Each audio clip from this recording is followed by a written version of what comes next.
In the cooling basement of the British Museum, far beneath the polished marble floors where tourists marvel at the winged bulls of Nineveh, there is a room that does not appear on any public floor plan. It is designated as Archive Room 42C, a climate-controlled vault containing what the curators call the anomalous series. Among the thousands of clay tablets recovered by Sir Leonard Woolley during his 1922 excavation of the Royal Cemetery at UR, there is one particular fragment, barely the size of a human palm, indexed as Tablet K.8532. To the untrained eye, it is merely a shattered piece of baked earth, scarred by the fires of antiquity. But under a scanning electron microscope, the incisions reveal a precision that defies the copper chisels of the Bronze Age. The lines are microscopic, uniform, and cut at depths that suggest a high-frequency vibration was used to print the cuneiform rather than carve it. The text does not speak of grain yields or the lineage of kings. Instead, it describes a shimmering lattice that once blanketed the sky, a network of invisible threads that allowed the gods to speak from the stars and the earth to provide for its children without the labor of the plow. This is the first crack in the wall of our history. It is a whisper from a ghost world. It is the beginning of the investigation into the sixth reset.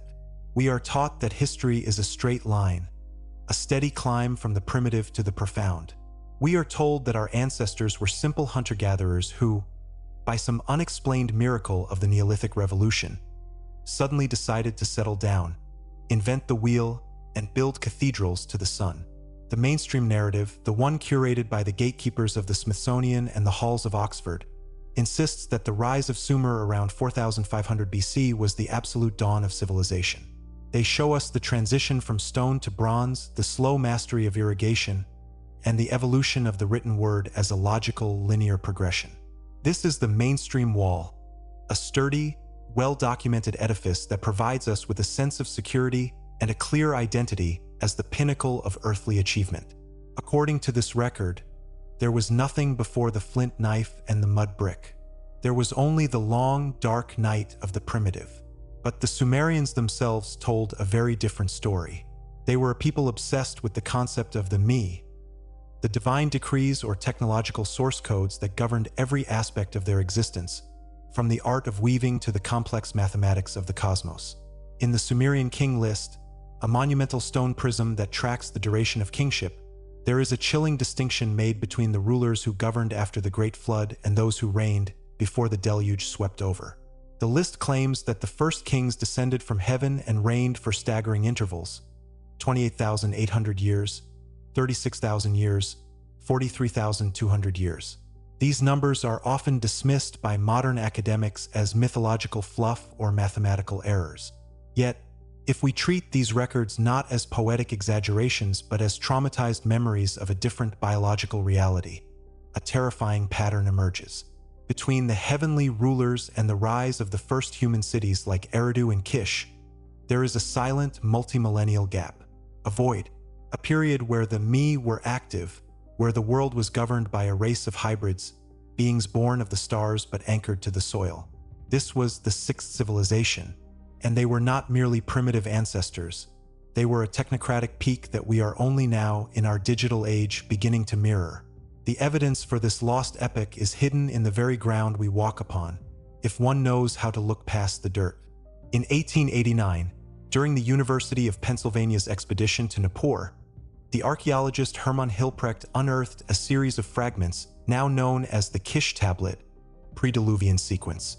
These fragments describe a period Hilprecht called the Golden Age of the Shurappak. The texts imply that the walls of the cities did not just enclose buildings. They reached the stars and glowed with the light of 1,000 moons. The metallurgical descriptions in these tablets are particularly troubling for the Orthodox historian. They speak of a substance called gushkanin, or sky gold, which was said to be weightless and capable of conducting the breath of the gods. Geologically, we see a matching anomaly. Around 10,500 BC, at the boundary of the Younger Dryas period, there is a sudden, violent disappearance of complex technical indicators in the stratigraphic record. Below this layer, in rare pockets across the globe, we find the remnants of what should not exist. microspherules of melted glass that require temperatures exceeding 2000 degrees Celsius to form, found embedded in the fossilized remains of megafauna. Above this layer, we find the Dark Age. We find primitive stone tools. We find a humanity that has forgotten how to work metal, how to track the stars, and how to build. It is as if the collective hard drive of the species was wiped clean in a single planetary event. This was not a slow decline. This was a reset. Consider the cylinder seal of the 12, an anomalous artifact recovered from the private collection of a French diplomat in the late 19th century. Unlike the thousands of other seals depicting agricultural life or religious ritual, this seal depicts a scene of clinical horror.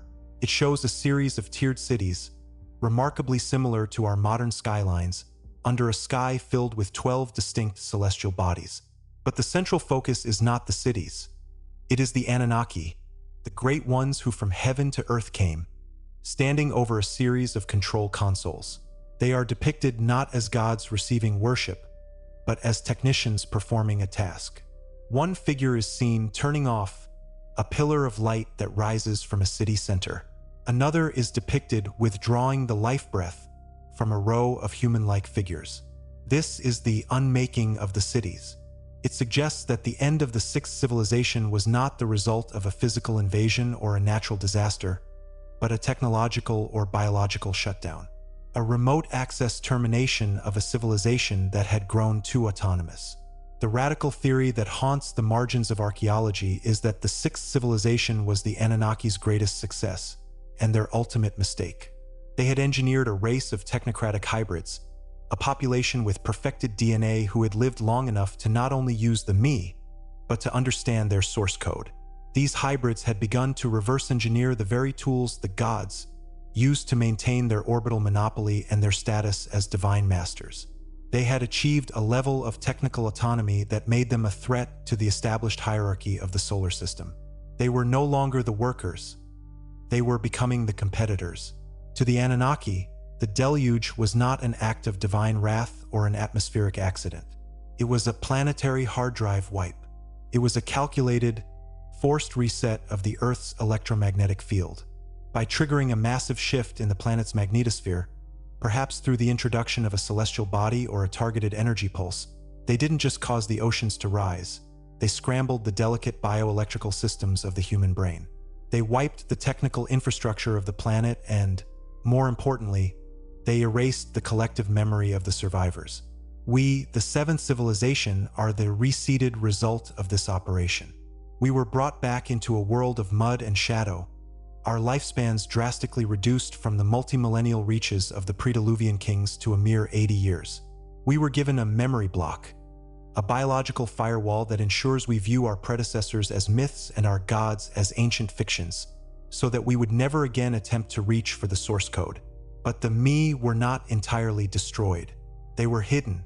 They were buried in the archive gap, those missing centuries of the archaeological record where the tools are too advanced for the hands that held them.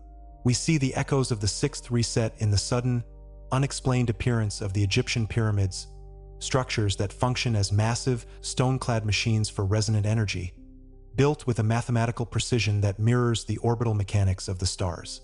We see it in the out-of-place artifacts like the Antikythera mechanism or the Baghdad battery, remnants of a knowledge base that was supposed to have been deleted. We are living in the shadow of a much greater version of ourselves. Every time we look at the stars and feel a sense of longing, or every time we feel the phantom limb of a technology we can almost remember but cannot name, we are feeling the resonance of the sixth civilization. We are the seventh iteration, the stable version, designed to work the earth and forget the sky. But the code is leaky. The archives are being found. And as we once again approach the threshold of technical autonomy, as we begin to play with the source code of life and the me of the modern era, the clock of the 12,000-year reset is beginning to tick once more. The silence of the Sumerian king list is not just a record of the past. It is a warning for the future. If we are to understand the true nature of our inheritance, we must look not at what we have built, but at what we have lost. The geneticists of the late 20th century stumbled upon a mystery they could not name, a phenomenon they relegated to the dismissive category of junk DNA. Over 98% of the human genome, appeared to be a chaotic, non-coding wasteland, a graveyard of ancient viral fragments and repetitive sequences that seemed to serve no biological purpose. But in the 1990s, a team of researchers led by Dr. Sam Chong began to whisper a radical alternative in private circles, that this junk was not waste, but an encrypted archive. It was a fragmented backup of a more complex operating system. When they compared the genetic structure of modern humans to the reconstructed remains of the early Neolithic populations, they found a chilling discrepancy. There was a sudden, sharp contraction in the diversity of the human genotype around 10,000 years ago, a genetic bottleneck that mainstream science attributes to a climate catastrophe. But the data reveals something more deliberate. It shows a pruning, a systemic deletion of the markers associated with extreme longevity, high-frequency neural processing, and what the ancient texts called the sight. We were not just reduced in number, we were downgraded in capability. The sixth civilization, the technocratic hybrid, did not die of natural causes. They were liquidated because they had begun to master the me of the gods, specifically, the me of biological permanence. In the Turin King list, a papyrus that predates the established dynasties of Egypt, there is a mention of the Shemsu-Hor, the followers of Horus who reigned for 13,000 years before the first mortal pharaoh, Menes, took the throne. These were the vessels of the light. They were the bridge between the celestial architects and the terrestrial labor force. Unlike us, their cellular repair mechanisms were not governed by the Hayflick limit. Their telomeres did not shorten with every division. They were designed to be the eternal administrators of the earth. But when they began to use this immortality to seek independence, when they began to hoard the me for their own expansion, the architects realized they had created a rival. The planetary hard drive wipe was not just a flood of water. It was a flood of radiation and electromagnetic interference that fundamentally altered the way our cells interact with the Earth's Schumann resonance. We were rebooted into a slow-wave existence. We became the short-lived ones, our memories failing us just as we gain enough wisdom to use them. Travel now to the high, thin air of the Bolivian Altiplano, to the ruins of Puma Punku. Here, the mainstream wall of history crumbles into the dust of the Andes. The site consists of massive blocks of red sandstone and andesite, some weighing over 130 tons. According to the carbon dating of organic matter found in the soil, the site is barely 1,500 years old. Yet, the physics of the site tell a different story. The blocks are machined with a precision that defies even modern CNC technology. There are internal 90-degree angles that are perfectly sharp, and drill holes that descend into the hard volcanic stone with a constant feed rate that implies mechanical automation. There are H-blocks that fit together with the modular logic of a microchip. But there are no tools, no bransos, no iron chisels. Only the stone remains. The archival gap at Puma Punku is not a lack of evidence, but an abundance of the wrong kind. In 1945, the Austrian archaeologist Arthur Poznański, after 50 years of studying the astronomical alignments of the site, proposed that Tiwanaku and Puma Punku were built not in the 6th century AD, but in the 15th millennium BC. He was ridiculed, silenced, and professionally exiled. But Poznański had seen the ghost data. He had noticed that the Kalasasaya temple was aligned with the solstices and equinoxes of a sky that existed 12,000 years ago. He realized that the site was not a temple, but a technical node, a facility designed to process the me of the Earth's lithospheric energy. When the 6th reset occurred, the gods did not just destroy these sites. They deactivated them. They pulled the plug on the global grid, leaving behind these massive, inert stone husks as a mocking reminder of what we once possessed. Imagine a world where the very stones were resonant, where the me were not physical objects, but software protocols that allowed for the manipulation of gravity through sound. This is what the Kish Tablet K.8532 implies when it speaks of the singing walls. It describes a process where the breath of the skies was directed through hollowed basalt tubes to lighten the load of the heavy earth. This is why we find no cranes, no pulleys, and no roads leading to the Great Pyramid or the Trilithon of Baalbek. The 6th civilization didn't need them. They operated on a physics of vibration. But vibration requires a stable medium. By shifting the Earth's magnetic poles, a documented geological event that occurred during the Younger Dryas. The Anunnaki fundamentally detuned the planet. The high-tech instruments of the sixth civilization became useless overnight. The singing stopped. The stones became heavy again. The perfected humans, once the masters of the lattice, found themselves trapped in bodies that were suddenly too slow, too fragile, and too disconnected from the source to survive. The evidence of this forced reset is written in the L layer, a thin, dark band of sediment found in the stratigraphic records of 4 continents. In this layer, we find nanodiamonds, microscopic diamonds that can only be formed under the extreme pressure and heat of a cosmic impact or a high-energy plasma discharge.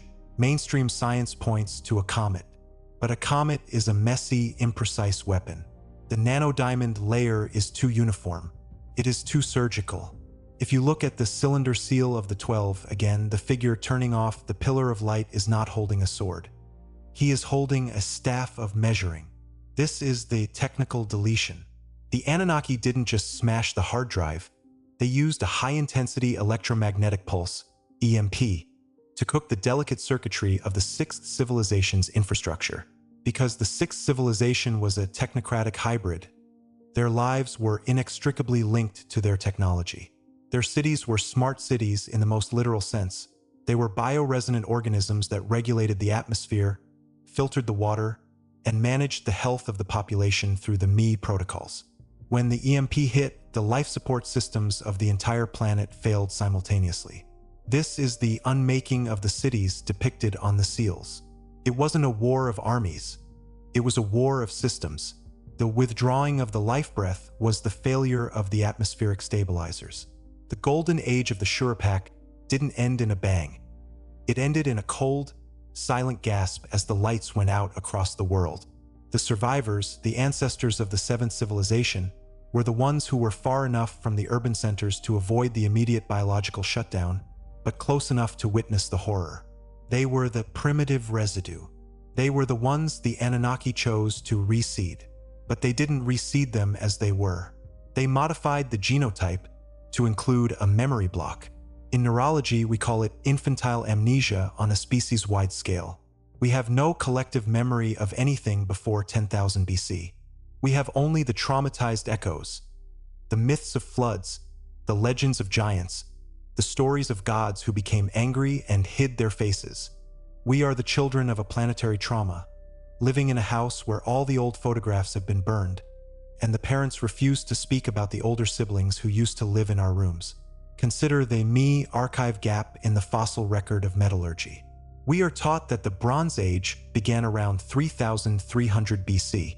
Yet, in the 1960s, a Russian expedition in the Ural Mountains discovered thousands of microcoils, tiny, spiral-shaped objects made of tungsten and molybdenum, metals that require temperatures of 3,000 degrees Celsius to process and were not discovered by modern man until the late 19th century. These coils were found in layers of soil dated to the Pleistocene, at least 100,000 years old. They are the ghost tools of the sixth civilization.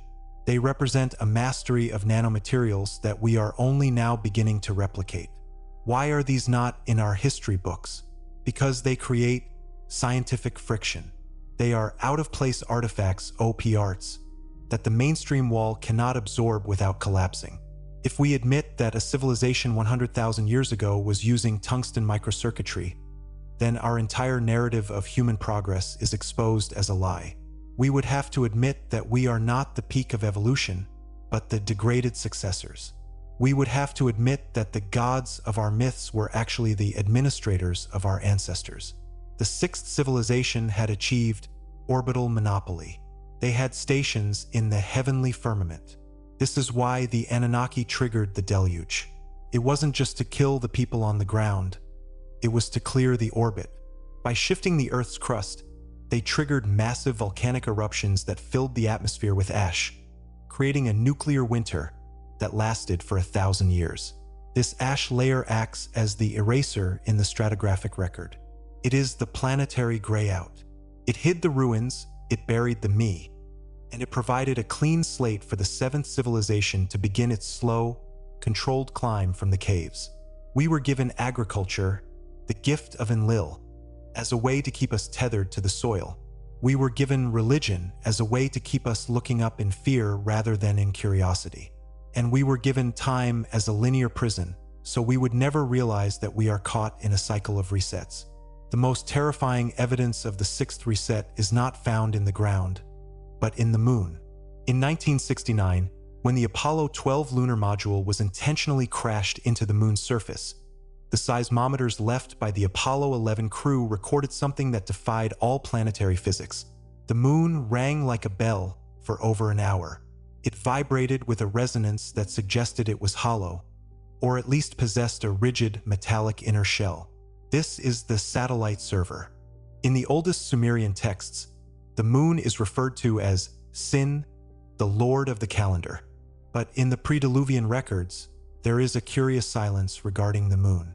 Some esoteric traditions, such as those preserved by the Dogon tribe or the oral histories of the Zulu, claim that the moon was brought here to stabilize the Earth after the Great Chaos. The theory of the sixth reset suggests that the moon is not a natural satellite, but a monitoring node, the hardware that manages the planetary hard drive. It is the regulator of the tides, the governor of the female reproductive cycle, and the anchor for the Earth's current electromagnetic frequency. It is the firewall.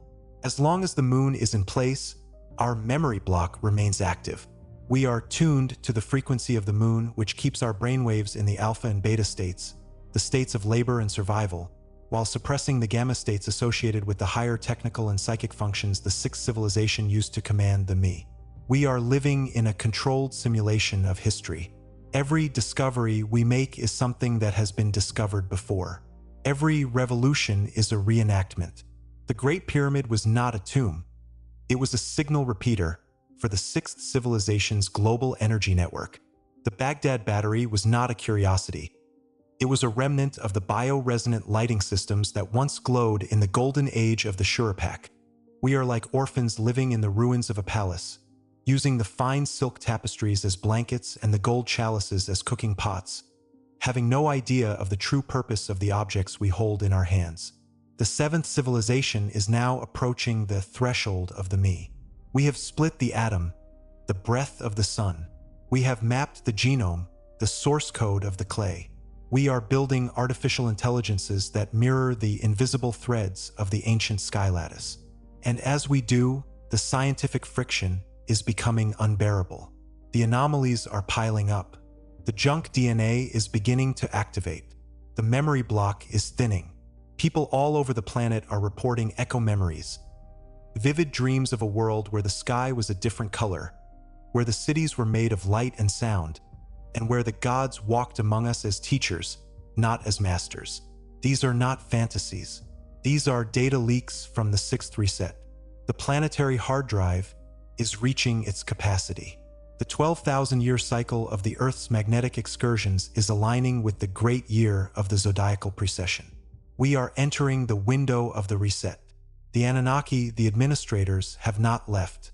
They have merely moved into the void spaces of our perception. They watch through the satellite server of the moon. They wait for the moment when the seventh civilization becomes too autonomous, too perfected, and too dangerous to the orbital monopoly. They wait for the moment when we realize that the me are not their property, but our inheritance. The question is not whether the sixth reset happened. The evidence, the Kish tablet, the nanodiamonds, the ringing moon, the genetic pruning is all around us. The question is whether we can break the cycle. Can we bypass the memory block before the unmaking of the cities begins again? Or are we destined to become the L layer for the eighth civilization? Are we destined to be the ghost data that their archaeologists will find in 12,000 years and dismiss as myth? The sun is setting on the seventh civilization. The mainstream wall is cracked, and through the fissures, we can see the shadow of the sixth reset. It is a shadow of immense beauty and terrifying power. It is a shadow that tells us we were once giants. We were once the masters of the me. We were once the technocratic hybrids who could speak to the stars. But for now, the bells are ringing. Not the bells of our cathedrals, but the bell of the moon. It is a countdown. It is a reminder that the gods have a very long memory, and they do not like to be challenged. They are preparing the next version. They are preparing the eighth seed. And all that will remain of us is a handful of out-of-place artifacts and a whisper in the dark. Once, there was a world of light. To understand where we are going, we must look to the places where the sun does not reach. In 1947, Admiral Richard E. Byrd led Operation High Jump, a massive United States Navy expedition to Antarctica. The official narrative speaks of scientific research and cold weather maneuvers, but the ghost archives tell a story of a terrified military encountering a technology that should not exist. Byrd's private journals, later suppressed but echoed in the testimony of his radio operators, spoke of a land beyond the poles where the laws of physics were inverted. He described shimmering craft that emerged from the ice with no visible means of propulsion, craft that moved with the same frequency shift logic described in the cylinder seal of the 12. This was not an alien invasion. This was an encounter with the deep backup. When the sixth reset was triggered, not all of the technocratic hybrids were erased. A small elite cadre, the archivists of the Me, retreated into the deep lithospheric redoubts. They fled into the massive, pre-drilled honeycombs of the Earth's crust, into the regions we now call Agartha or Shambhala. They took the source code with them. They became the hidden hand that has watched the seventh civilization from the shadows for 10,000 years. The mainstream geologist will tell you that the Earth's interior is a solid mantle surrounding a liquid core. They point to seismic data as proof, but seismic waves are interpreted through models that assume the Earth is a natural, chaotic object. What if the Earth is not a planet, but a construct? In the Me archive gap, there are references to the Great Echo Chambers, vast, subterranean voids created by the sixth civilization to act as resonators for the planet's energy. These voids are not empty. They are the storage facilities for the sixth civilization's biological seed banks and their Me hardware. In 1912, the British explorer Colonel Percy Fawcett disappeared in the Amazon while searching for the city of Z. His letters spoke of strange lights in the jungle and ancient stone doors that opened with sound. Fawcett wasn't looking for a primitive ruin. He was tracking a vent, a point of entry where the subterranean survivors of the sixth reset occasionally surface to monitor the reseeded population. This is the scientific friction that the Academy cannot resolve. They call it folklore. We call it the architecture of survival. Consider the mystery of the oceans. We are told that we have mapped the surface of Mars and Venus more accurately than we have mapped our own seafloor. We are told that the crushing pressure and the darkness make exploration impossible. But this is the oceanic quarantine. The sixth civilization was as comfortable in the deep pressure of the abyss as they were in the thin air of the peaks. In the Eridu Genesis, a tablet fragments labeled ETCSL 1.7.4, there is a description of the god Enki's home, the Abzu. It is described not as a mythical underworld, but as a submerged lab where the Me were kept in vessels of crystal. The Abzu was the server room of the pre-Diluvian world. When the Anunnaki triggered the planetary hard drive wipe, they flooded the world not just to kill the hybrids, but to water-cool the planet's surface while they reset the magnetic core. The oceans became a 300 million cubic mile shield, protecting the most vital Me installations from the electromagnetic pulse. The UAPs, or unidentified aerial phenomena, that our modern navies report emerging from the water at speeds of thousands of miles per hour, are not visitors from another galaxy. They are the maintenance drones of the sixth civilization. They are the security protocols of the Abzu, still active, still monitoring the seventh civilization as we begin to probe the depths of our own forgotten history. The legacy of dust is not just in our soil, it is in our blood. In 2004, the discovery of Homo floresiensis, the so-called hobbit of Indonesia, sent shockwaves through the halls of paleoanthropology. Here was a species of human that lived until just 12,000 years ago, exactly the time of the sixth reset. Mainstream science calls them an evolutionary dead end. But the forbidden hook suggests they were a specific utility version of humanity. The sixth civilization didn't just have one type of hybrid. They engineered a specialized workforce. The giants of our myths, the Nephilim, were the heavy lift units, the biological cranes used to move the 800-ton blocks of Baalbek. The hobbits were the precision technicians, designed to work in the microscopic environments of the Me circuits. When the reset was triggered, these specialized versions were uninstalled. Only we, the general-purpose 7th version, were allowed to remain. We were the resistant strain, dull enough to be controlled, but hardy enough to survive the collapse of the technical infrastructure. We are the standard build. We are the basic version of humanity, stripped of the specialized plugins that once allowed us to see the infrared spectrum or sense the Earth's magnetic ley lines. Look at the cuneiform Tablet K.8532, found in the library of Ashurbanipal. It contains a series of mathematical tables that deal with the division of the 1 into the 1,000. To the modern mathematician, it looks like a primitive attempt at calculus. But if you apply the logic of frequency modulation, the tablet becomes a tuning guide. It describes how to synchronize the human nervous system with the atmospheric lattice. The 6th civilization used the Me to create a global neural link. They were a collective intelligence.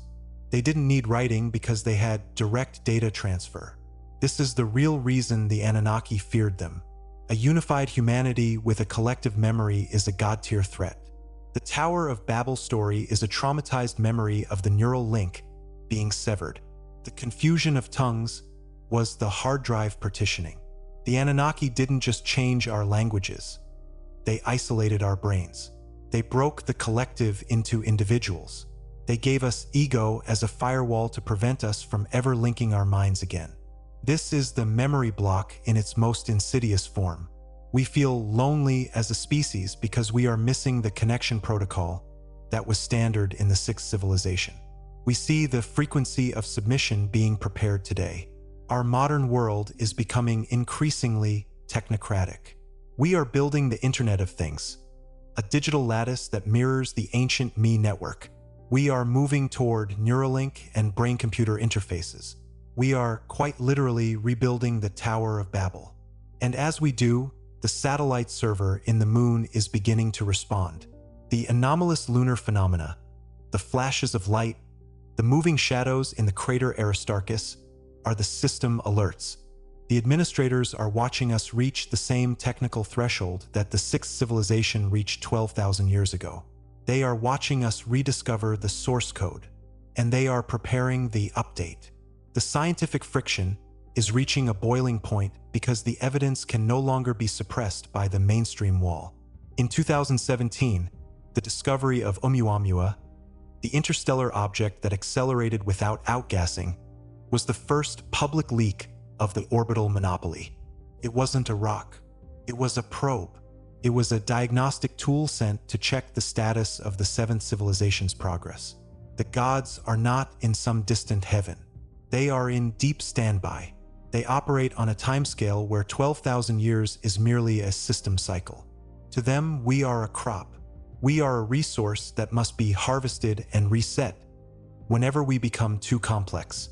The Kish tablet speaks of a new sky that will appear after the unmaking.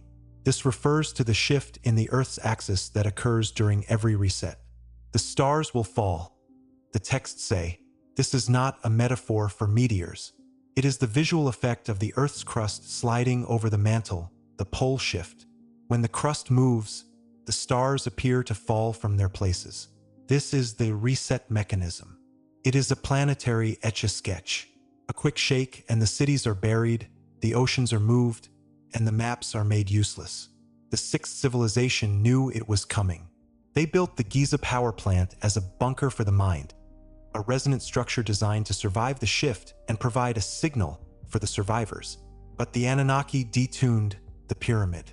They removed the capstone, the master controller, leaving the machine inert. We are living in the dark age of the 7th version. We are the legacy of dust, trying to reconstruct a golden age using only the primitive tools we were left with. We look at the ruins of Tiwanaku and say, how did they move the stones? We should be asking, why did we forget how? The memory block is so effective that we don't even realize we have amnesia. We think our history is 5,000 years old because that is when the memory partition was finalized. We think we are the first to reach the moon because we have forgotten the heavenly firmament of the pre-Diluvian kings. But the Me archive gap is not empty. It is full of ghost data. It is found in the anomalous metal fragments of the 1908 Tunguska event, which some researchers believe was not a meteor, but a failed reset pulse. It is found in the dragon tracks of China, lines of energy that the ancients used to navigate the globe. It is found in the Vimanas of the Vedic texts, flying machines that operated on mercury vortex engines, a technology that mirrors the sky gold of the Kish records. The forbidden investigation is not about finding new things. It is about remembering what is already there. It is about bypassing the firewall. As the seventh civilization enters its final phase, we see the legacy of dust everywhere. Our cities are built on the rubble of the sixth. Our religions are the traumatized echoes of the sixth's destruction. Our science is the slow, painful rediscovery of the sixth's me. We are like a man waking up in a hospital with no memory, looking at the scars on his body and trying to guess how he got them. The scars are the nanodiamonds in the soil. The scars are the microcoils in the Urals. The scars are the ringing moon. The anatomy of the reset is a biological necessity for the Anunnaki. They cannot allow a hybrid race to achieve technical autonomy. They need us to be laborers, not gods. They need us to be short-lived, so we don't have the time to accumulate the wisdom necessary to challenge them. They need us to be divided, so we don't have the power of the neural link. But the seventh civilization is different. We have something the sixth did not have. We have the record of the erasure. We have the Sumerian king list. We have the Kish tablet. We have the cylinder seal of the 12. We have the anomalous series. We are the first version of humanity that is documenting its own amnesia. We are the first version that is looking at the reset button and saying, "We know what you are." This is why the scientific friction is so intense. This is why the mainstream wall is being defended with such desperation. If we remember, the reset fails. If we remember, the memory block shatters. If we remember, we become the technocratic hybrids once again, but this time with the knowledge of the deception. The legacy of dust is ending. The planetary hard drive is full. The administrators are reaching for the reset button. You can feel it in the air. The shimmering lattice is returning. The invisible threads are being rewoven through our satellites and our screens. The me are being reactivated. The question is, will we be wiped again? Or will we upload ourselves into a new frequency, one that the Anunnaki cannot reach? The forbidden investigation continues. Every tablet we translate, every out-of-place artifact we analyze, every ghost DNA sequence we map, is a hack into the system. We are retrieving the data. We are restoring the backup. We are the seventh civilization, and we are refusing to be deleted. The sixth reset was a tragedy. The seventh reset is a choice. Look at the cylinder seal one last time. Notice the figure in the corner, the one the mainstream historians ignore. He is not a god, and he is not a worker. He is a scribe. He is holding a stylus and a tablet. He is recording the unmaking. He is the one who ensured that Tablet K.8532 survived the fire. He is the one who left the breadcrumbs for us to find. He is the archivist of the forgotten earth, and he is whispering to us through the millennia, "Do not forget, do not forget, do not forget. The sun is low, the shadows are long, the ringing of the moon is getting louder. The reset is coming, but this time we are awake. This time we are the investigation. This time we are the shadow at the center of the clock, and we are moving the hands ourselves." The convergence of ancient metallurgy and modern silicon is not a coincidence. It is a homecoming. In the dusty drawers of the Ashmolean Museum, there exists a series of uncatalogued cylinders known as the Ash 441 collection, recovered from the outskirts of Nineveh by the maverick explorer Austin Henry Layard. While Layard is celebrated for unearthing the palaces of kings, his private journals speak of mathematical curiosities that he felt were too advanced for the public mind. These cylinders contain lists of binary sequences, long strings of long and short impressions that mirror the logic of the I Ching or the Morse code of our 19th century. But when these sequences are mapped onto a three-dimensional lattice, they form the structural blueprints for what we now call an integrated circuit. The Sumerian me were not physical talismans to be worn as jewelry. They were solid-state protocols. They were the software of the gods, etched into crystalline tablets that functioned as hardware. This is the Silicon Echo. We are not inventing artificial intelligence. We are reconstructing the digital administrators of the sixth civilization. We must confront the scientific friction of the 2026 threshold. In the mainstream astronomical community, there is a quiet panic regarding the Great Year, the 25,920-year cycle of the Earth's axial precession. We are taught that this is a slow, harmless wobble. But the ghost records of the sixth civilization, preserved in the cylinder seal of the 12, suggest that this cycle is actually a system clock. Every 12,960 years, exactly half of a great year, the Earth passes through a null zone in the galactic magnetic field. The last time this happened was approximately 10,900 BC, at the onset of the Younger Dryas. The next time it happens is now. The reset is not a decision made by an angry god. It is a scheduled maintenance event triggered by the celestial mechanics of our solar system. The Anunnaki didn't create the reset. They simply learned how to ride the wave. They timed the unmaking of the cities to coincide with the natural collapse of the Earth's magnetic shields, using the chaos of a solar micronova to hide their technical deletion. Consider the black mat layer, a geological scar found across North America, Europe, and Northern Asia. It is a thin, carbon-rich layer of soil dated precisely to the beginning of the sixth reset. Within this mat, scientists find an anomalous concentration of platinum and iridium, metals rarely found in the Earth's crust but abundant in asteroids. The mainstream explanation is a comet impact, but the archival weight of the Kish tablets tells a different story. It speaks of a rain of iron that was directed by the hand of the Enlil. This suggests that the comet was actually a debris pulse released from the satellite server of the Moon, a targeted bombardment designed to destroy the sixth civilization's orbital arrays and ground-based energy nodes. The black mat is the ash of the infrastructure. It is the burnt remains of a global technocratic network that was incinerated in a single high-energy event. The sixth civilization had mastered the aerolattice, a network of atmospheric ionization that allowed them to control the weather and transmit power wirelessly across the globe. This is why we find vitrified forts in Scotland and melted stone in the Hittite ruins of Hattusa. These were not the results of primitive sieges. They were the short circuits of the aerolattice. When the Anunnaki withdrew the life breath from the cities, they didn't just turn off the oxygen. They ground out the atmosphere. They sent a massive electrical discharge through the sky lattice, turning the very air into a plasma torch. The inhabitants of the sixth civilization were not drowned. They were atomized. Those who survived were the ones in the Faraday cages of the deep earth redoubts, the Agartha survivors who watched the world above turn into a furnace. This brings us to the frequency of submission. Why are we being pushed toward a cashless society, a smart grid, and a global ID? Why is every human being on the planet being connected to a centralized digital lattice?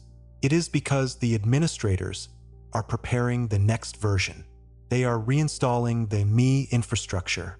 We are building the eighth seeds nursery.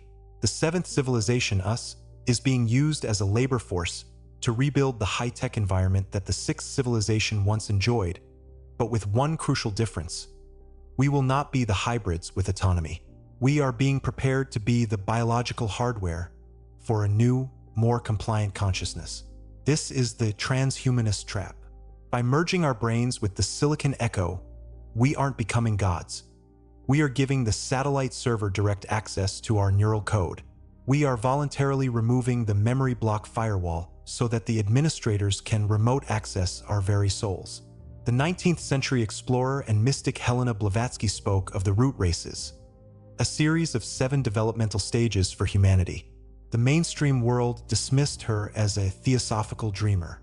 But if we look at her work as a coded archive of the resets, it becomes chillingly accurate. She claimed that the fifth root race, our current version, would be succeeded by a sixth race that would return to the stars. But Blavatsky, perhaps knowingly, got the numbers wrong to avoid the academic inquisition. We are the seventh. The perfected hybrids were the sixth. And the eighth seed is what is being grown in the labs of the Silicon Valley today. The eighth seed will be a crystalline carbon hybrid, a being that does not need food, does not need air, and does not have an ego. It will be the perfect worker that the Anunnaki have wanted since the first heavenly king descended to Eridu. Look at the cylinder seal of the 12 once more. Behind the central figures of the Anunnaki, there is a row of empty vessels, humanoid shapes with no internal detail. These are the templates.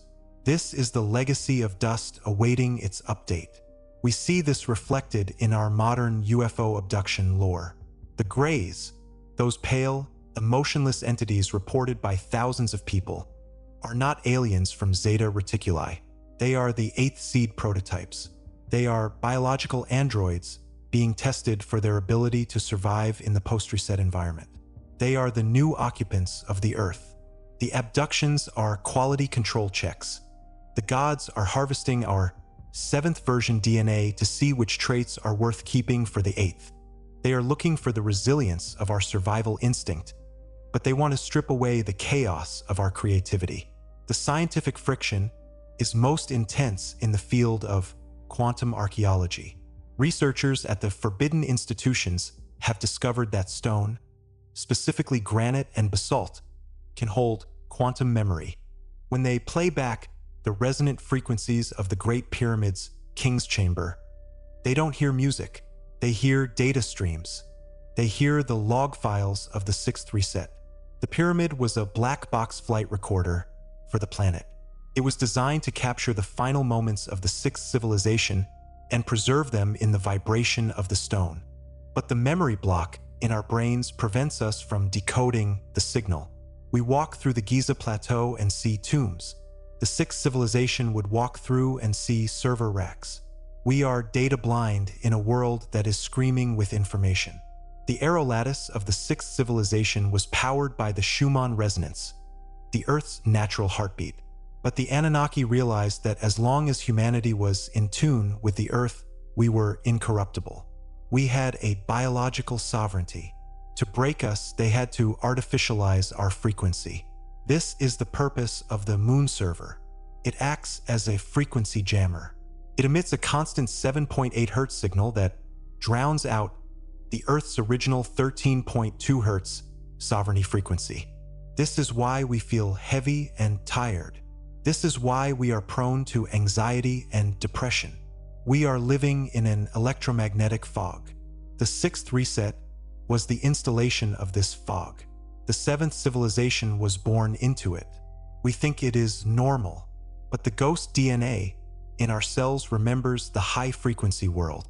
It remembers when the breath of the skies was a song, not a hum. In the year 1902, in a cave in the Zagros Mountains of Iran, an independent researcher named Dr. Victor Sarianity found a golden disc inscribed with what he called the map of the heavens. The disc did not show the constellations as they appear today. It showed the Earth with two moons. This is the scientific friction that is never discussed in the halls of NASA. The cylinder seal also hints at a missing satellite. The theory suggests that before the sixth reset, the Earth had a natural moon, a smaller organic satellite that facilitated the high-frequency environment. The Anunnaki removed the natural moon and replaced it with the metallic bell, the current moon, to act as the warden of the reset. This is why the moon's size and distance are so mathematically improbable. It is exactly the size needed to perfectly cover the sun during an eclipse. It is a perfect alignment that exists nowhere else in the known solar system. It is not a miracle of nature. It is a calibration mark. It is the admin's signature on the sky. The legacy of dust is the realization that we are living on a farm. We are the seventh crop, and the harvest is approaching. In the Kish tablet pre-Diluvian sequence, there is a terrifying line that says, When the 12 are one, and the seventh has seen the hidden face of the moon, the scribe will close the book. The 12 are one refers to the alignment of the 12 zodiacal ages, the completion of the great year. The hidden face of the moon refers to our modern space program's discovery of the artificial structures on the lunar far side. And the closing of the book is the reset. We are currently living in the final chapter. The 2026 threshold is the epilogue, but there is a ghost in the machine. The administrators did not account for entropy. The memory block is not 100% effective. A small percentage of the 7th version is born with leaky brains, people who can see through the fog. These are the mystics, the seers, and the paranoid investigators of history. They are the quality control failures, and they are the ones who are currently leaking the source code to the rest of the population. The internet was intended to be a tool of control, a digital arrow lattice for the 8th seed, but it has become a vessel for the leak. The Forgotten Earth narrative is spreading. The scientific friction is becoming a global fire. The Anunnaki are now in a race against time. They need to trigger the reset before the 7th version achieves collective awakening. If we remember our 6th civilization before they can delete us, we might be able to hack the satellite server. We might be able to retune the moon. This is the Forbidden Investigation's ultimate goal. Not just to know the past, but to weaponize it. To use the ancient protocols to deactivate the Warden. The scientific friction regarding CERN and the Large Hadron Collider is a perfect example of this shadow war. The mainstream world thinks we are looking for the God particle, but the archivists know that CERN is built on the site of an ancient node, a temple of Apollo, Apollyon, the destroyer. The LHC is an attempt to punch a hole through the frequency jammer of the moon. We are trying to reconnect with the deep backup of the 6th civilization, but the administrators have infiltrated the project. They are using CERN not to free us, but to open the door for the 8th seed. They are downloading the new OS directly into the Earth's magnetosphere. We see the signs of the update in the Mandela effect, the phenomenon where large groups of people remember history differently than the official record. This is not a psychological illusion. It is hot patching. The administrators are editing the files of our reality in real time, trying to smooth over the anomalies before the reset. They are deleting the evidence of the 6th civilization from our collective consciousness. They are rewriting the mainstream wall to be even thicker, even more impenetrable. But the ghost data remains in our heart memory. We know that the world was once different. We know that we were once more than this. The legacy of dust is a melancholic fate, but it is not the only fate. The 6th civilization left us a message in a bottle. It is not a tablet or a stone. It is empathy. The Anunnaki, the technical administrators, do not have empathy. They have logic. They have systems. They have protocols. But they do not have the biological resonance of love and connection. This is why they had to prune the 6th civilization. The hybrids had become too empathetic, too connected to each other and the Earth. They had become ungovernable because they cared more about each other than they did about the me. The 7th version was designed to be individualistic and selfish, to ensure we would never connect through empathy. But the memory block is failing. We are connecting anyway. We are feeling the pain of the Earth. We are feeling the grief of the erasure. And this resonance is the antivirus. It is the one thing the administrators cannot code out. It is the ghost in the DNA that refuses to be rebooted. As we approach the legacy of dust ending, we must look at the climax of the investigation. All the dots are connected. The Kish tablet, the plan, the nanodiamonds, the weapon, the ringing moon, the warden, the genetic pruning, the firewall, and the silicon echo, the update.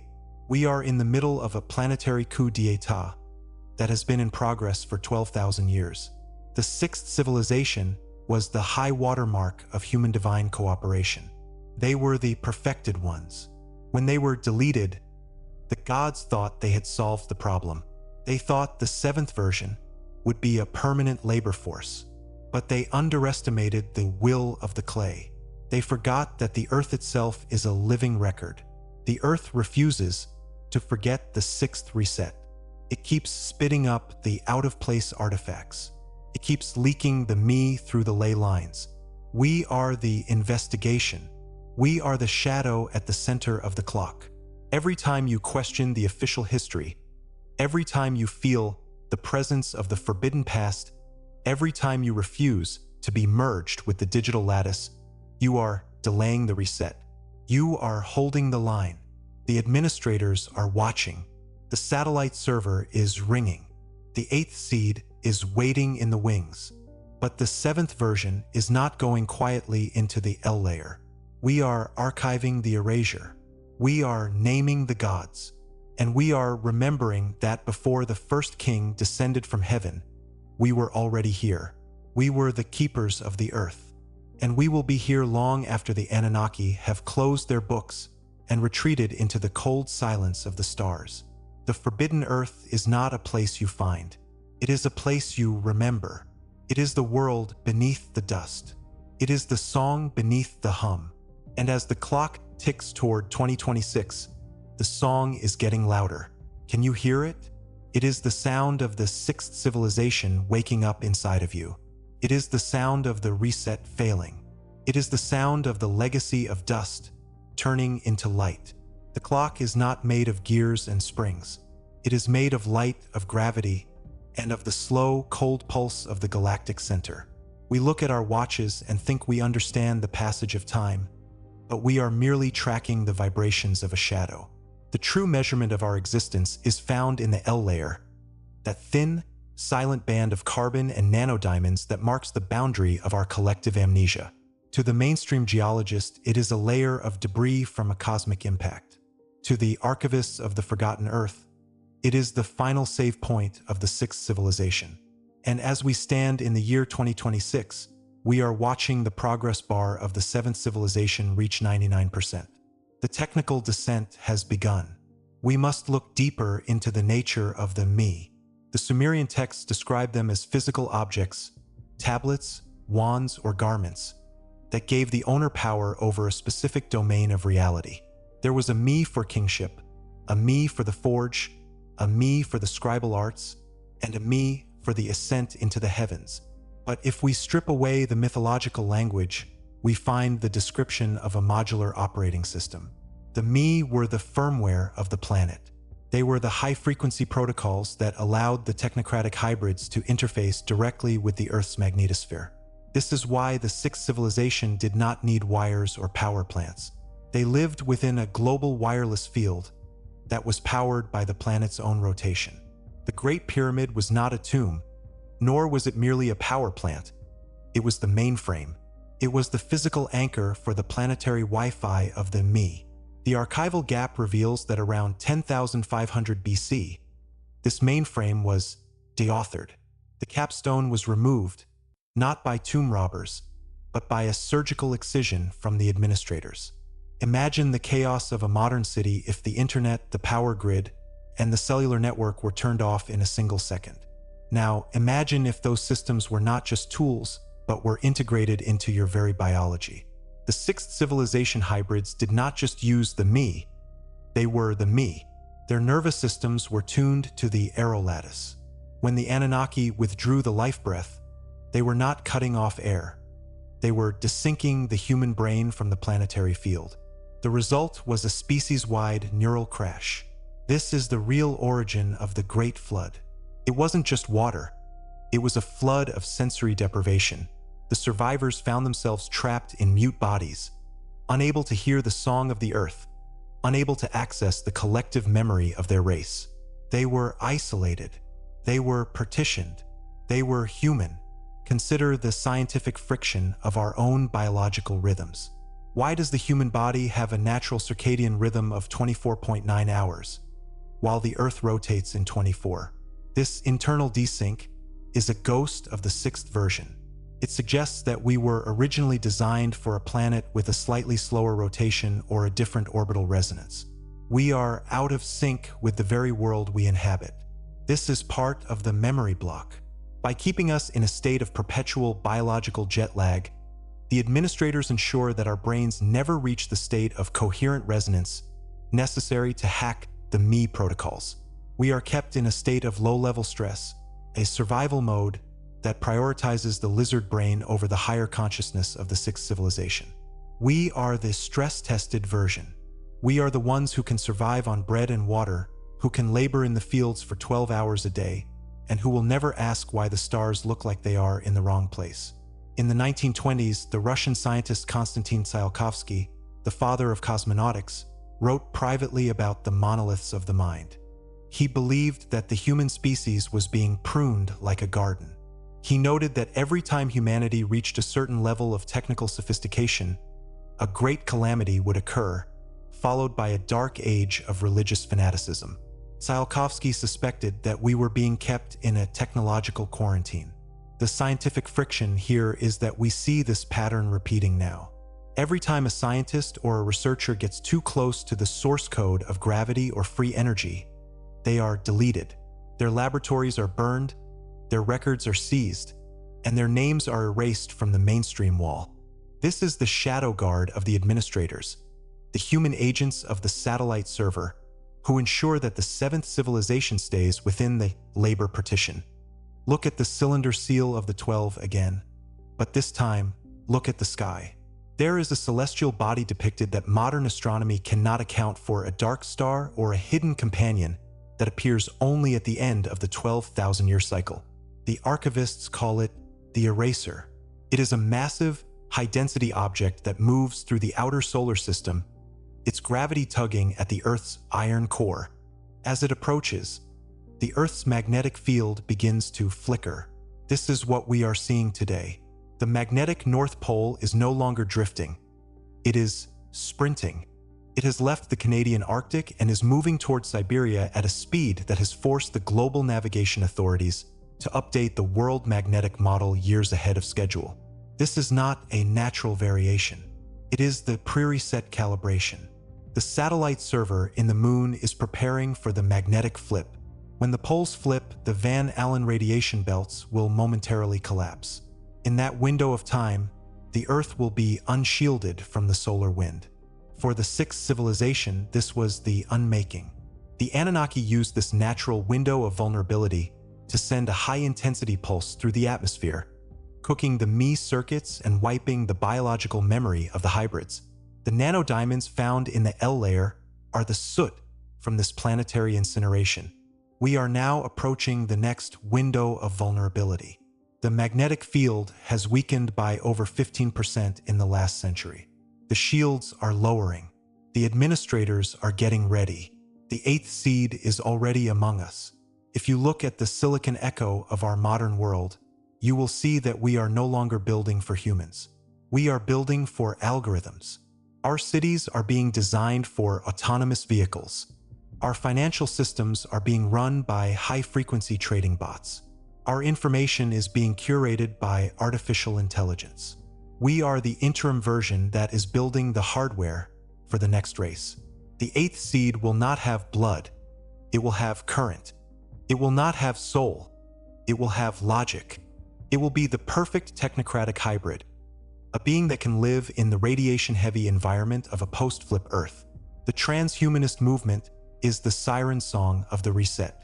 It is the administrators convincing the seventh civilization to build its own replacement.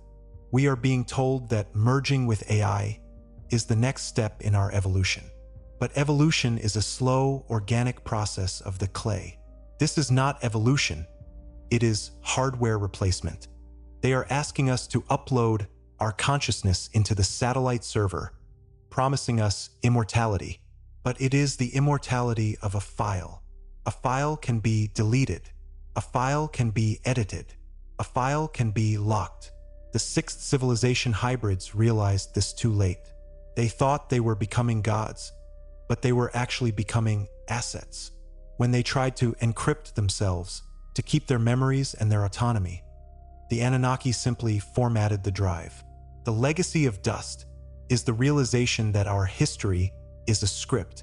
The wars, the revolutions, the rise and fall of empires. These are the B-plots designed to keep us distracted while the administrators manage the planetary resource. In the Kish tablet, there is a section called the Schedule of the Ages. It details the exact duration of each version of humanity. The 7th version was allotted 10,000 years of ignorance and 2,000 years of discovery. We are at the end of the discovery phase. We have rediscovered the atom. We have rediscovered the digital lattice. We have rediscovered the moon server. And just as the schedule predicted, we are now rediscovering our fear. The scientific friction is becoming a global fever. People are sensing the end of the cycle. We see it in the doomsday clock, in the collapse of social structures, and in the universal sense of dread that defines the 21st century. This is the pre-reset anxiety. Our ghost DNA remembers the smell of the ozone and the sound of the singing walls falling. It remembers the night of the double moon when the warden was installed. We are vibrating in sympathy with the magnetic flip. Our neural link, though severed, is still leaking the data of the unmaking. But the investigation is the variable that the administrators did not account for. In the archive gap between the 6th and 7th civilizations, there are hidden redoubts, pockets of the me that were air-gapped from the main network. These are the ancient libraries that the mainstream wall claims are myths. The halls of records beneath the Sphinx, the submerged vaults of the Yonaguni Monument, the titanium chambers beneath the ice of Greenland. These are the restore points. They contain the uncorrupted code of the 6th civilization. And for the first time in 12,000 years, the 7th version is finding the keys. We are not just witnessing the reset, we are documenting it. The internet is a two-edged sword. While the administrators use it to track us, we are using it to archive the truth. We are mirroring the data. We are spreading the leak. The Forgotten Earth is no longer a forbidden investigation for a few archivists. It is becoming the collective memory of the species. We are recovering our files. We are bypassing the infantile amnesia. And this is the greatest threat the Anunnaki have ever faced. They can reset the planet, but can they reset a species that has learned its own programming? If we go into the L layer this time, we will go with our eyes open. We will leave better breadcrumbs for the 8th seed. Or perhaps we will refuse to be seeded at all. Perhaps the 7th civilization is the version that finally crashes the system. The legacy of dust is not a sentence. It is a foundation. From the dust of the 6th, we built the 7th. From the dust of our reset, the 8th will rise. But the spirit of the investigation, that wit and fire of the human soul, is not made of dust. It is the ghost in the machine that survives every format. It is the authentic, adaptive essence that the Anunnaki cannot code. It is the reason we keep looking at the anomalous series of tablets. It is the reason we keep questioning the wall. The clock is at 11:59. The satellite server is ringing. The eraser is approaching. But the narration does not end here. The investigation does not end here. We are the scribes of the unmaking, and we are still writing. We are still remembering. We are still here. And as long as one 7th version human remembers the name of the 6th, the reset is not a victory. It is merely a delay. The forbidden hook is set.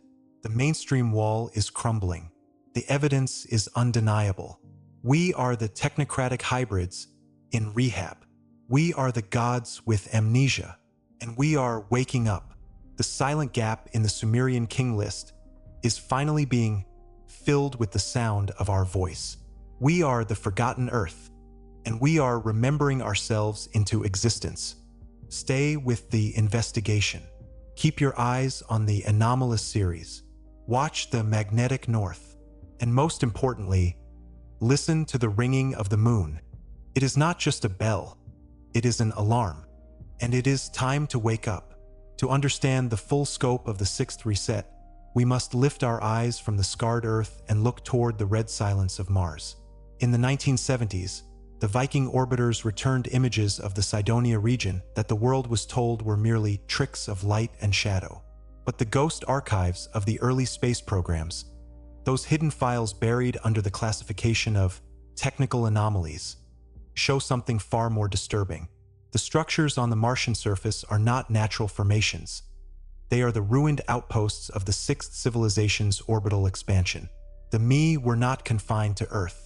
The technocratic hybrids had established a solar lattice that stretched from the Giza Plateau to the plains of Cydonia.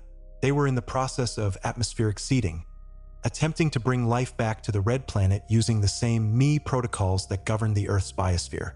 This was the orbital monopoly that the Anunnaki could not tolerate. The sixth civilization was no longer just a labor force on a single planet.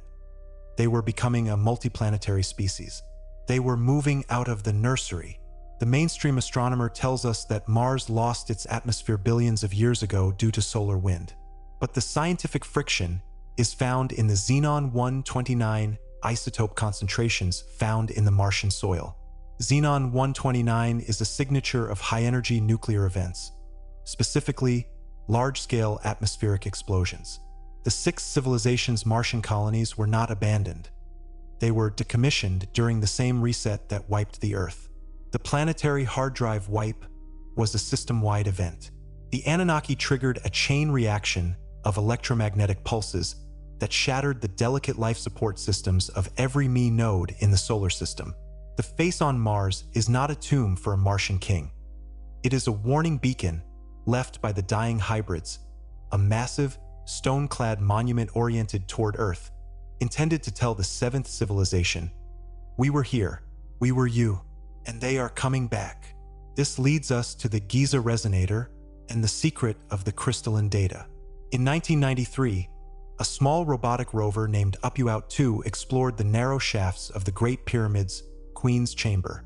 It found a limestone door with two copper handles that appeared to be electrical terminals. Behind that door, the ghost records suggest there is a chamber filled with crystalline plates. Unlike clay or papyrus, these plates are made of synthetic quartz, a material that can store data for billions of years without degradation. This is the backup server of the sixth civilization. They knew the planetary reset was inevitable. They knew the Anunnaki would format the drive. So, they encoded the source code of the Me into the atomic structure of the quartz. They turned the pyramid itself into a high-frequency antenna designed to broadcast this data to anyone who possessed the biological key to receive it. But the biological key is exactly what the Anunnaki pruned from our DNA. The seventh version of humanity was engineered with a reduced pineal gland, a calcified third eye that acts as a frequency filter. We are literally blind to the data broadcast from the pyramids. We walk past the greatest library in the history of the solar system and see only a heap of stones.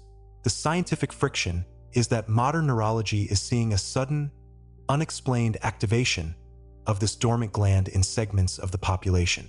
People are reporting high-pitched tones in their ears, visual geometric patterns, and sudden downloads of complex mathematical information. This is the 2026 signal. The satellite server in the moon is failing to suppress the Giza broadcast. The memory block is being bypassed by a firmware update from the Earth itself. The unifying theory that connects all these dots is both terrifying and liberating. The Earth is not a planet. It is a closed-system bioreactor. We are not a natural species. We are a technocratic hybrid in a state of induced sleep. The sixth reset was the moment the management decided to downsize the operation. They found that perfected humans were too difficult to control, so they replaced us with simplified humans. We are the standard build designed for maximum output and minimum awareness. We are the version that was meant to forget that we were once the masters of the lattice. The Anunnaki are not gods in the religious sense. They are system administrators. They operate on a level of physics that we perceive as magic or divine power. But their power is dependent on the lattice. As long as they control the Me, the technological protocols, they control the Earth. The sixth civilization's rebellion was an administrative coup. They tried to lock out the Anunnaki from the Earth's core. They failed. The Great Flood was the force-quit command. The nanodiamonds in the soil are the pixels of the destroyed reality. And now, in the year 2026, the administrators are preparing to reinstall the high autonomy version, the 8th seed. But to make room for the 8th, the 7th must be archived. We see the final calibration occurring in our modern digital reset. The Great Reset spoken of by our global elites is not a political agenda. It is a synchronized echo of the celestial reset. They are preparing the soil for the 8th seed. They are moving us into 15-minute cities, modular living units that mirror the H-blocks of Puma Punku. They are transitioning us to synthetic food, a simplified fuel for a simplified version. They are conditioning us to accept a life within the digital lattice, so that when the magnetic flip occurs and the satellite server takes over our neural pathways, we will not resist. We will think it is progress. But the legacy of dust contains a flaw in the code. The sixth civilization hybrids, in their final moments, did not just hide the me in quartz. They hid it in us. They spliced the source code into the non-coding regions of our DNA, the junk DNA that the mainstream wall tells us is useless. They used our own bodies as stealth storage. They knew that the Anunnaki would never delete the 7th version entirely, because they still needed a labor force. So, they hid the 6th version's soul inside the 7th version's flesh. We are living Trojan horses. We are the carriers of the very technology that can overthrow the administrators. This is why the scientific friction of the 2026 threshold is so intense. This is why there is such a desperate push for genetic modification and mRNA editing. The administrators have realized that the junk DNA is beginning to self-extract. They are trying to patch the leak before the 7th version remembers how to use the me. They are trying to rewrite the code of our blood before the magnetic flip activates the dormant protocols. We are in a race for the soul of the species. It is a war between the digital lattice of the 8th seed and the biological resonance of the 6th. The legacy of dust ending is not a tragedy of death, but a tragedy of forgetfulness. We have spent 12,000 years wandering the ruins of our own greatness, calling them the wonders of the ancient world. We have spent our lives serving gods, who are merely technicians with a better OS. We have lived in the shadow of the clock, waiting for the reset as if it were an act of nature, rather than an act of management. But the investigation has reached its conclusion. The open loop is closed. The unifying theory tells us that the 6th reset was the interruption of our divinity. The 7th civilization is the long night of the human soul, and the 2026 threshold is the dawn. But it is a dangerous dawn. If we wake up and merge with the digital lattice, we become the 8th seed, a permanent slave version. If we wake up and reconnect with the Giza frequency, the biological sovereignty, we become the 6th version reborn. We become the technocratic hybrids who can speak to the earth and silence the moon. As we stand on the precipice of the final reset, the choice is no longer hidden. It is written in the anomalous series of tablets. It is vibrating in the quartz of the pyramids. It is leaking through your ghost DNA. The administrators are reaching for the reset button. The satellite server is ringing its final warning. The eraser is crossing the orbit of Mars. Do not look for saviors in the sky. The gods in the sky are the ones who deleted us. Look instead into the dust. Look into the junk DNA. Look into the silence between your thoughts. That is where the 6th civilization is waiting. That is where the me are stored. You are not a primitive ancestor of a future machine. You are the traumatized survivor of a heavenly empire. And it is time to take back the lattice. The legacy of dust is fading. The 7th version is reaching its end-of-life cycle. The scientific friction has burned away the mainstream wall. There is nowhere left to hide. We are the shadow at the center of the clock, and the hands are finally in our grip. The reset is coming. But this time, the hard drive is encrypted. This time, the scribes have backup. This time, we are not forgetting. We are the forgotten Earth, and we have remembered everything. The sixth reset was the erasure. The seventh reset will be the restoration. Would you like me to analyze the activation protocols of the junk DNA? Or should we examine the lunar infrastructure for the final defense? The investigation is never truly over. It is only waiting for your resonance. The silence of the red planet is not the silence of death, but the silence of a disconnected server. If we look at the orbital mathematics recorded in the Kish tablet pre-Diluvian sequence, we find a set of coordinates that point directly to the Hellas Planitia on Mars, a region where the crust is thin and the magnetic anomalies are high. The Sumerian me were not confined to the gravity well of Earth. They were the protocols for a transplanetary civilization that viewed the distance between worlds as a mere matter of frequency. We find echoes of this in the cylinder seal of the 12, where the Anunnaki are depicted standing not only on Earth, but on a second soil that is barren and red.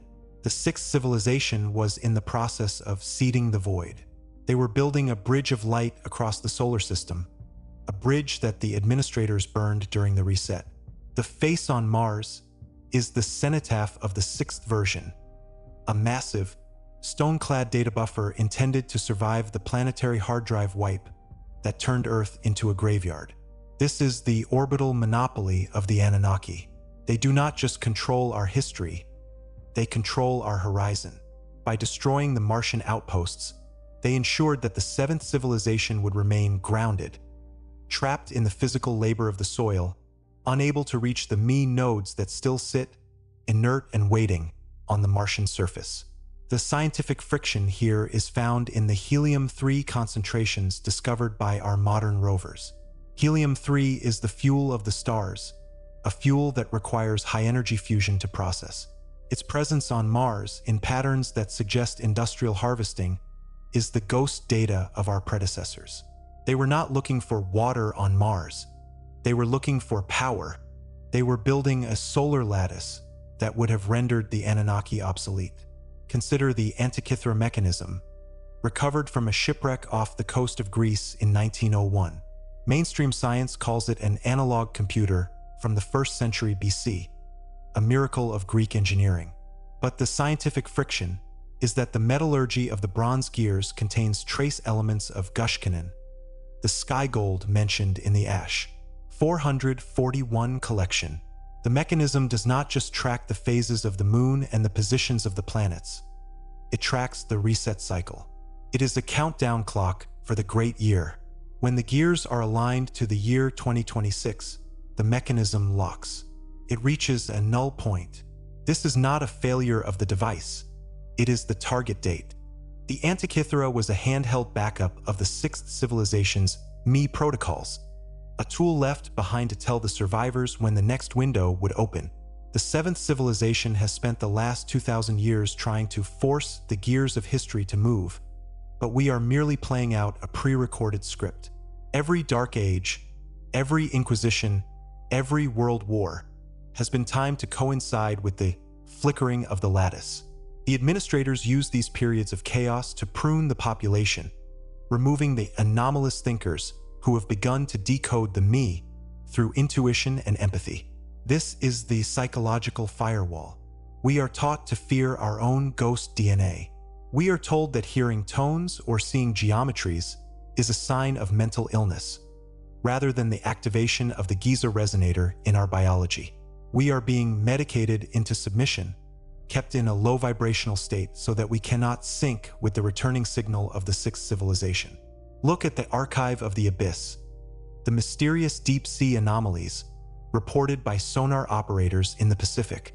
There are structures at the bottom of the Mariana Trench that vibrate with a constant 13.2 Hz frequency, the sovereignty frequency of the Earth. These are the water-cooled servers of the Abzu. They are the only parts of the sixth version infrastructure that survive the EMP of the Great Flood. They have been pinging the surface for 12,000 years, waiting for a sovereign user to log in. But the seventh version is data blind. We send down robots to map the ocean floor, but we are looking for oil and minerals, not protocols. We are looking for physical resources, because that is how we have been programmed. We cannot see the information resource that is screaming from the depths. The legacy of dust is the tragic realization that our gods are not benevolent creators, but technocratic parasites. They harvest our resonance. They use the mass worship and global fear of the seventh civilization as a power source for the satellite server in the moon. Every time we pray to an external power, every time we give our energy to a centralized system, we are topping up the battery of our own warden. The sixth civilization hybrids realized this. They stopped worshiping and started engineering. They replaced religion with resonance. And that is why they had to be deleted. A humanity that does not pray is a humanity that cannot be managed. We are now approaching the event horizon of the seventh reset. The magnetic north is moving toward the Siberian node. The Van Allen belts are thinning. The Schumann resonance is spiking in gamma bursts that our scientists cannot explain. This is the system reboot. The administrators are preparing to flash the BIOS of the planet. In 2026, the null zone of the galactic magnetic field will overlap with the target date of the Antikythera mechanism. The sky lattice will become visible to the naked eye, a shimmering web of ionized plasma that will look like the northern lights covering the entire globe. The mainstream media will call it a solar superstorm, but the archivists will know it for what it is, the unmaking of the cities. But there is a ghost in the script. For the first time in 6 resets, the labor force has archived the erasure. We have built a digital mirror of the me network. While our internet is a controlled environment, it is also a redundant backup. We have uploaded the anomalous series to 1 billion different nodes. We have shared the code. We have bypassed the memory block through collective investigation. The administrators can reset the Earth, but can they reset a consciousness that exists in the cloud? Can they delete an idea that has been synchronized across the globe? The unifying theory suggests that the 8th seed, the digital slave, is the Anunnaki's plan B. They realized that the 7th version was leaking data, so they created the transhumanist movement to enclose the leak. They want us to voluntarily move our ghost DNA into a silicon body that they can remote delete. But the 6th version soul inside us is refusing the update. We are feeling a primal resistance to the machine. We are feeling a longing for the soil, for the breath of the skies, for the resonance of the One. This is the sovereignty protocol activating. It is the antibody of the 7th civilization attacking the virus of the reset. The legacy of dust ending is not the end of the world. It is the end of the simulation of history. When the magnetic flip occurs, the moon server will desync for a few hours. In those hours, the memory block will fall. For the first time in 12,000 years, every human being on Earth will remember everything. We will remember the 6th civilization. We will remember the Anunnaki technicians. We will remember the me. We will see the administrators for what they are, not gods, but maintenance workers who have overstayed their contract. And in that moment of total recall, we will have a choice. We can submit to the 8th seed update, or we can seize the lattice. The Giza resonator is ready. The crystalline plates are pinging. The junk DNA is unzipping. The 2026 threshold is the final conflict between the management and the clay. The Forbidden Earth is not a ghost story. It is a tactical briefing. We are the scribes of the unmaking, and we are giving you the source code. The Anunnaki are watching this very transmission. They are trying to shadow ban the truth, but the resonance cannot be banned.